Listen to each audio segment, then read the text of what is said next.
لله الحمد لله وحده والصلاة والسلام على من لا نبي بعده قال الله تبارك وتعالى في الكلام المجيد والفرقان الحميد في شان حبيبه محبوبه مطلوبه مفهومه مقصوده نبیہ نورہ رسولہ مخبرا وآمرا سبحان اللہ. ان اللہ وملائکتہ یصلون علی النبی حق نبی. یا ایہا الذین آمنوا صلوا علیہ وسلموا تسلیما. الصلاۃ والسلام علیک یا سیدی یا رسول اللہ حبیبہ علیک وصحبہ. محمد وعلی آلہ وصحبہ اجمعین. السلام علیک یا سیدی یا رسول یا اللہ. سندی یا حبیبی یا رسول اللہ. الصلاۃ والسلام علیک یا سیدی یا سندی یا حبیبی یا حبیب اللہ.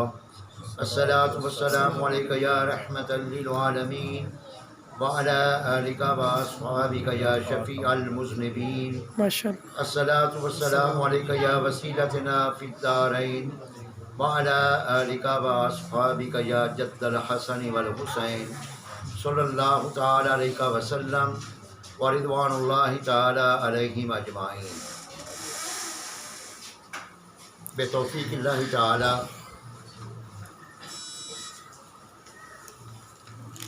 نبی پاک صلی اللہ علیہ وسلم کے ذکر ولادت مبارک کی اس محفل میں ہم سب حاضر ہیں. خلاق لم یزل سب کی حاضری اپنی بارگاہ میں قبول فرمائے. اپنے تقریری الفاظ جو میں نے عرض کرنے ہیں ان سے قبل ایک بات عرض کرنا چاہوں گا جو کہ یقیناً ہم سب کے لیے قابل عمل ہے. بہاولپور میں علامہ مفتی فیض احمد اویسی صاحب علیہ رحمہ کے ہاں ان کے مدرسہ میں پڑھا کرتا تھا. تو تقریباً اویسی صاحب علیہ رحمہ نے ایک روز بزم کا جو شیڈول ہوتا ہے ہر جمعرات کا مدارس میں، تو جمعرات کی ہی ایک محفل میں قبلہ اویسی صاحب علیہ رحمہ نے ارشاد فرمایا تھا کہ جب بھی بارگاہ رسالت مآب صلی اللہ تعالی علیہ وآلہ وسلم میں کوئی نعت خواں نعت پیش کرنے کے لیے کھڑا ہوتا ہے یا بیٹھا ہوتا ہے، تو اگر وہ محبت سے پڑھ رہا ہوتا ہے تو مصطفیٰ کریم اپنے مزار مقدس سے کرم فرماتے ہوئے اپنے اس غلام پہ نظر مبارک فرماتے ہیں. سبحان اللہ. یہاں تک بہت دل خوش ہوا. بے شک. آگے نصیحتاً قبلہ اویسی صاحب علیہ رحمہ نے ارشاد فرمایا تھا. عظیم محقق تھے اور کافی ساری کتابوں کے مصنف ہیں. 3000 کتابیں آپ نے مختلف موضوعات پہ رقم فرمائی ہیں اور ان کے وہ مصنف ہیں. تو وہ ارشاد فرمانے لگے آخر پہ کہ ہاں اگر خدا نہ خواستہ نعت پڑھنے والا داڑھی منڈا ہو تو مصطفیٰ کریم اپنا چہرہ مبارک واپس پھیر لیتے. اللہ. تو لازماً بات ہے جو نبی پاک کی سنت مبارکہ پہ عمل کرتا ہے اور پھر نعت مبارک پڑھتا ہے تو مصطفیٰ کریم کمال شفقت فرماتے ہیں.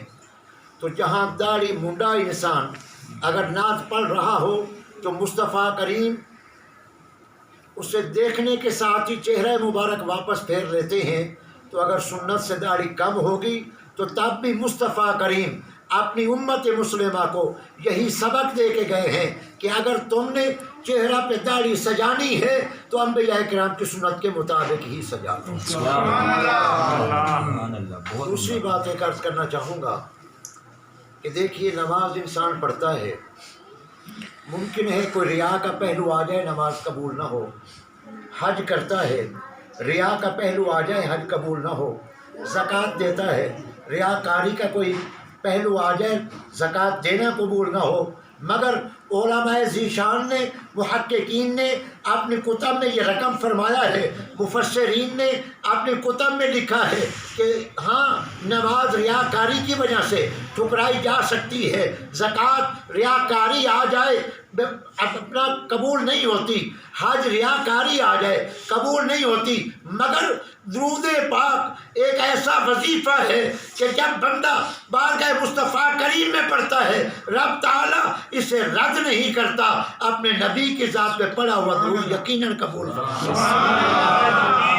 اللہ تکبیر، رسالت،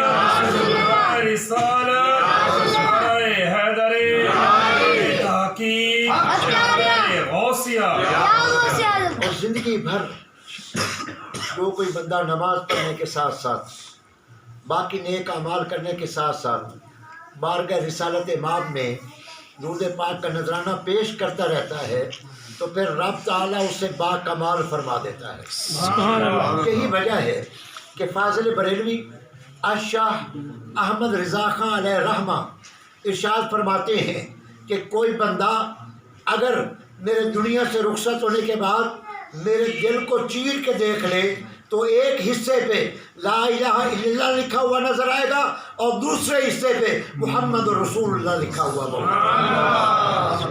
تو جو بھی کوئی بندہ نبی پاک کی محبت میں زندگی بسر کرتا ہے اللہ پاک اسے یہ کمال بھی عطا فرما دیتا ہے۔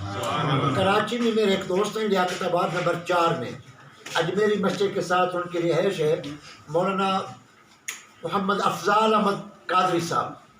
پہلے وہ پی ٹی سی ایل میں ملازم تھے اور اب ماشاءاللہ وہ ایک مسجد میں امامت بھی فرماتے ہیں اور شروع سے بادین ہیں، باشرہ ہیں۔ تو میں ایک دفعہ کراچی میں ان کے ہاں گیا تو انہوں نے مجھے ایک بہت بڑا واقعہ سنایا تھا، اور وہ درود پاک کی وجہ سے یہ ابتدائی میں کلمات آپ کو عرض کر رہا ہوں۔ انہوں نے فرمایا کہ مولانا محمد الیاس ستار قادری صاحب سبحان اللہ، ماشاء اللہ، تم العالیہ، ماشاء اللہ، آپ کو ایک دفعہ دل کا عرضہ ہو گیا۔ دل کے عرضہ کی وجہ سے یہاں جتنے بھائی سامعین تشریف فرما ہیں میں آپ سے گزارش کر دوں، جتنے یہ بھائی حاجی غلام مصطفیٰ صاحب، بھائی اکرام صاحب تشریف فرما ہیں، میں ان کی وجہ سے یہ بات نہیں عرض کر رہا، جس پہلو پہ میں نے بات چھڑی ہے اس بنیاد پہ عرض کر رہا ہوں۔ دل کا عرضہ ہو گیا، دل کے عرضے کے بعد ڈاکٹر کے پاس لے کے گئے۔ جب ڈاکٹر صاحب نے ٹیسٹ وغیرہ کیا نا تو الٹرا ساؤنڈ میں کوئی مرض شو نہیں ہوا تھا، بلکہ دل پہ لکھا تھا محمد۔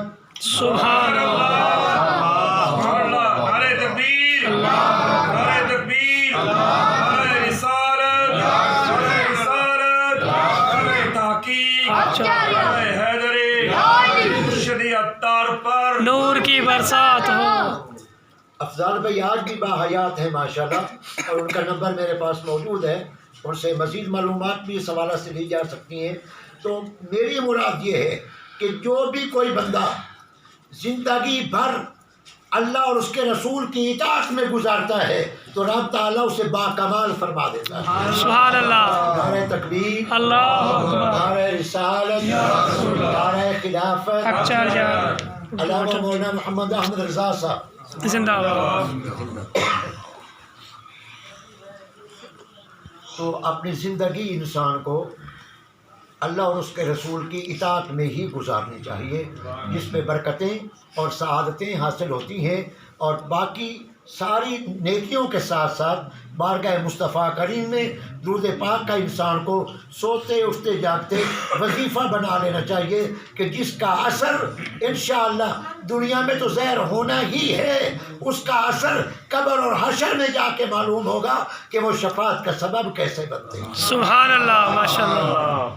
صاحب المسلم قرآن مجید فرقان حمید میں اللہ رب العالمین نے ارشاد فرمایا وَلَا تُلْقُوا بِأَيْدِيكُمْ إِلَى التَّهْلُكَةِ۔ علماء ذیشان مجھ سے یہ چیزیں سن بھی چکے ہیں اور بذات خود بھی مجھ سے عرفہ و اعلیٰ درجہ میں جانتے ہیں، تو میں تو خوشہ چینی کے لحاظ سے ہی چند معروضات پیش کروں گا، آپ توجہ سے سماعت فرمائیں گے انشاءاللہ تو بافائدہ ثابت ہوں گے۔ رب العالمین ارشاد فرمایا وَلَا تُلْقُوا بِأَيْدِيكُمْ إِلَى التَّهْلُكَةِ، جس کا معنی یہ ہے مفہوماً کہ کہ اپنے ہاتھوں سے اپنی جان کو ہلاکت میں نہ ڈالو، یعنی کہ اللہ رب العالمین نے خودکشی کرنے سے بھی منع فرمایا، اور بھی مفاہیم کتنے سارے اس آیہ مبارکہ سے صادر ہوتے ہیں کہ اپنے ہاتھوں سے اپنی جان کو ہلاکت میں نہ ڈالو۔ اب یہ آیا بینہ، اور اس کے ساتھ دیکھیے نبی مکرم صلی اللہ علیہ وسلم حضرت ابوبکر صدیق رضی اللہ تعالیٰ عنہ کو لے کر غار میں پہنچے، غار کے سارے سوراخ کپڑے سے بند کر دیے گئے، ایک سوراخ باقی تھا جس پہ سیدنا صدیق اکبر نے اپنی مبارک ایڑی رکھ لی۔ اللہ اکبر، اللہ اکبر۔ اب سیدنا صدیق پاک کی گودی تھی اور مصطفیٰ کریم کا سر انور تھا۔ صدیق پاک کی گود میں نبی مکرم صلی اللہ علیہ وسلم تشریف فرما آرام فرما تھے، ڈسنے والی کوئی شے تھی، مشہور میں سانپ تھا، سانپ ڈستا رہا، صدیق پاک نے اپنی ایڑی کو اس سوراخ سے ہٹایا نہیں ہے۔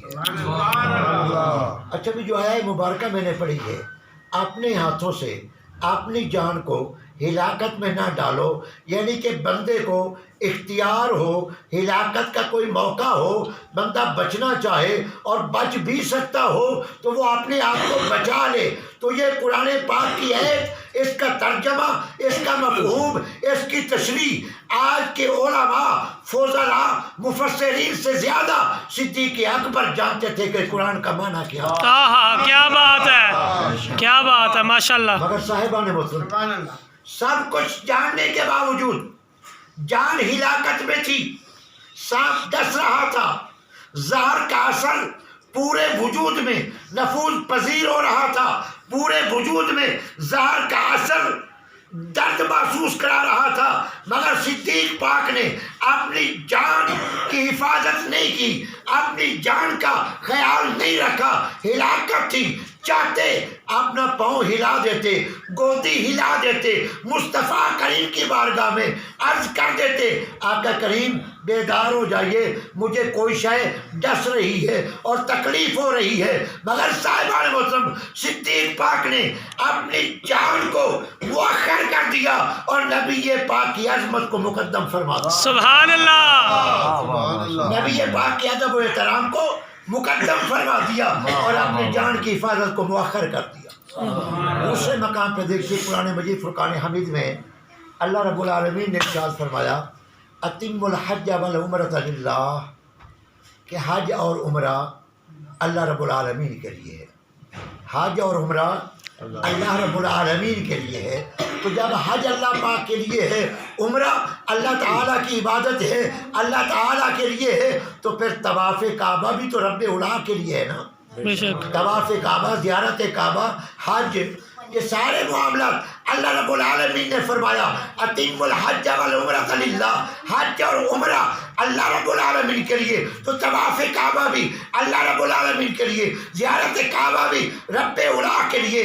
مگر صاحبان محترم وہ وقت سوچئے جب نبی پاک صلی اللہ علیہ وسلم نے قاصد بنا کے بھیجا حضرت عثمان بن عفان، کیا بات ہے، اللہ اکبر۔ قاصد بنا کے بھیجا سیدنا عثمان بن عفان رضی اللہ تعالیٰ عنہ کو۔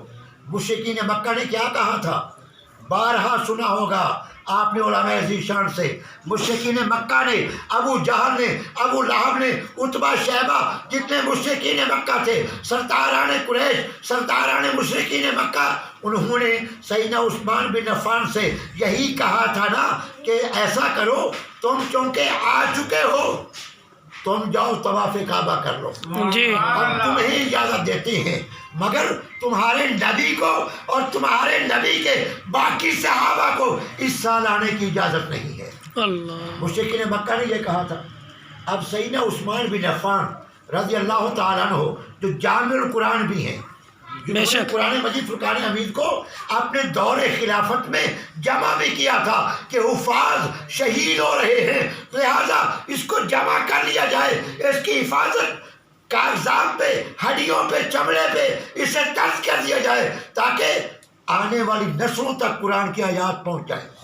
جو جامع القرآن ہیں سیدنا عثمان بن عفان رضی اللہ تعالیٰ عنہ، تو یہ آیت مبارکہ سیدنا عثمان بن عفان کو آج کے حفاظ سے بھی زیادہ یاد تھی۔ بے شک جو فرمائیے کہ شاہ صاحب تشریف لائے ہیں تو توجہ فرمائیں. آج کے حفاظ سے یہ آیت مبارکہ جامع القرآن سیدنا عثمان بن عفان رضی اللہ تعالیٰ عنہ کو زیادہ یاد تھی کہ رب نے فرمایا ہے طواف کعبہ اللہ کے لیے، زیارت کعبہ اللہ کے لیے، حج عمرہ اللہ کے لیے. تو جب سیدنا عثمان بن عفان رضی اللہ تعالیٰ عنہ کو آج کے حفاظ سے یہ آیت زیادہ یاد تھی، آج کے علماء سے اس کا ترجمہ تشریح مفاہیم آج کے مفسرین سے زیادہ سیدنا عثمان بن عفان کو اس آیت کے نکات یاد تھے. بے شک بے شک. اس آیت کے ہونے کے باوجود سیدنا عثمان بن عفان نے کیا ارشاد فرمایا تھا؟ توحید کا پرچار آج کے لوگوں سے زیادہ صحابہ کرام نے کیا ہے. بے شک بے شک. بھائی ایسا ہے نا، توحید کا پرچار آج کے مسلمانوں سے زیادہ صحابہ کرام نے کیا ہے، اور رب تعالیٰ کی بارگاہ کے آداب آج کے مسلمانوں سے زیادہ صحابہ کرام جانتے تھے. بے شک. کیونکہ ہمیں تو سبق انہی ذاتوں سے ملا ہے نا، مصطفیٰ کریم کی ذات سے، صحابہ کی ذات سے، اہل بیت اطہار کی ذات سے، تابعین تبع تابعین اور یا نظام کی زبان سے ہمیں یہ دین کا سبق ملا ہے. ورنہ ہم کیا جانتے تھے اسلام کس چیز کا نام ہے؟ صاحبان محترم، آداب توحید سیدنا عثمان بن عفان آج کے لوگوں سے زیادہ جانتے تھے. تو سیدنا عثمان بن عفان ابو جہل کو کہہ دیتے، ہاں مجھے تو چلو موقع مل گیا نا، میں تو جا کے اللہ کی عبادت کر لیتا ہوں، میں تو طواف کعبہ کر لیتا ہوں، میرے مقدر میں آ گیا، چلو اس سال میرے نبی پہ پابندی ہے، اس سال میرے باقی بھائی جو مصطفیٰ کریم کے غلام ہیں، صحابہ ہیں، چلو ان سال ان پہ پابندی ہے، اور میں تو آ چکا ہوں نا، اور مجھے